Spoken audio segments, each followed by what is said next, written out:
Before we get into your fight, is that something like you would want to experience at some point in your career, just like a fight of the year contender like that? 100%. I think that's what makes legends. So fights like that really reach, a lot further than just a generic fight that you finished like mine. Well, speaking about yours, I don't know what the odds were, but I can't imagine you by submission over Abus was, that small of like it was probably a massive line, right? So I guess how'd that fight play out compared to your expectations and game plan? My expectation was to finish him. I accomplished that. Not the way that I thought it was going to go.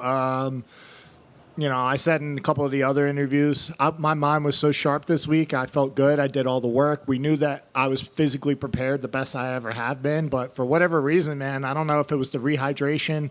I don't know if it was I felt tired during the day today, and I didn't take a nap. I tried to stay awake. I felt asleep. Like, I was literally about to fall asleep. Like, I couldn't get the tingles. I wasn't, like, my body just wasn't energetic.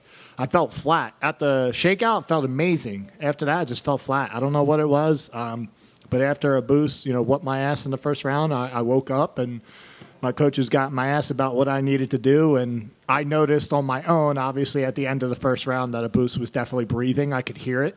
And that's something Dean told me. That's something both my coaches, John and Jonathan, told me.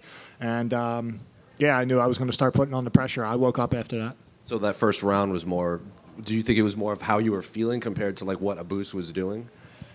I don't want to take away from him. He's strong as shit. He's definitely a formidable opponent, double the fight experience as me and everything. He's definitely strong, but I think there's a little bit of consideration that I was just physically not there, bro. I don't know. Like, when I usually get like body lock, I launch people. Yeah. And instead I tried to do like a lazy back trip, and that right there isn't me typically. I would have squeezed his lower back, lifted him, and then slammed him. But I don't know what the fuck happened.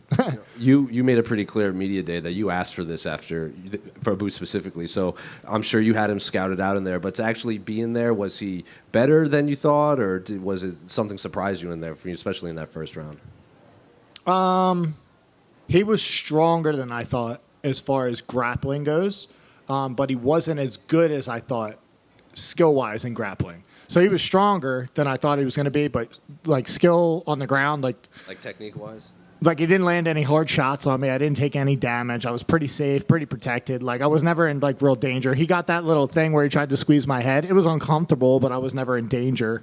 But no, he is as advertised. He's a bad motherfucker, and I'm just better, even on my worst day.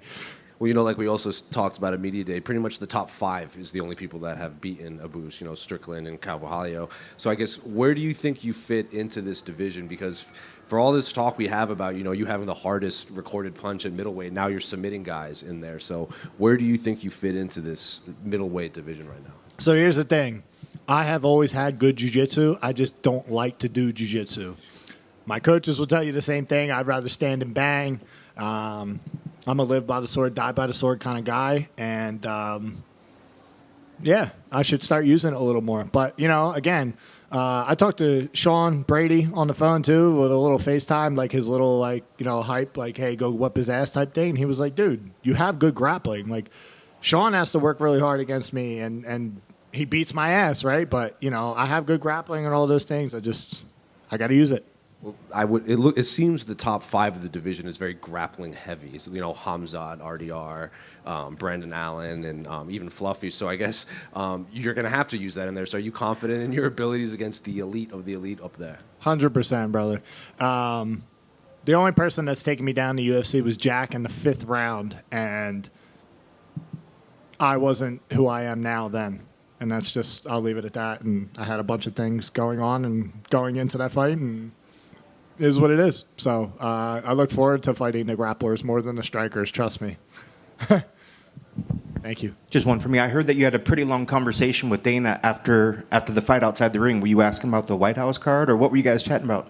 I was not, but I'm going to keep that to myself, because it's something that I'm not going to keep it to myself. I mean, basically, he was just, I won't tell you the one part of the conversation, but, he was just saying about how him and the matchmakers were talking about, like, why is he fucking shooting type thing. And they were like, well, I don't think he has a choice. And This is like last time, bro. When I was doing the interview, it was International Fight Week. I fought Marc-Andre Barrion. The helicopters kept going by. Yeah. Shit, man. What was your question? No, just asking about Dana. Oh, so he was saying he was talking to the matchmakers and everything. And so my biggest thing, like I was yelling at Mick after the fight, not in a, I guess it could be considered disrespectful, but I was supposed to fight Abus, or I was offered Abus. I said no because he was like a couple spots behind me or whatever, and I wanted to fight up. And so then they offered me Kelvin, who was coming back to middleweight. When he left middleweight, he was like number 14 or 13. He just beat Chris Curtis, whatever. We fought on the same card. So I fought Kelvin, and then Abus fought Michel Pereira. He beat Pereira. He was ranked. So then I said, after I won, yo, let's run it. So but the narrative was kind of like they were really mad at me for saying no. And I was like, okay, well, you're not going to call me. He didn't call me a bitch either, but it just made it seem like I didn't want to fight because I was like worried about it or something. So after I beat Kelvin, I was like, all right, let's run it with Abus. So that's all that he was like talking about. He thought it was funny. He was like, you made a huge statement, and that was it.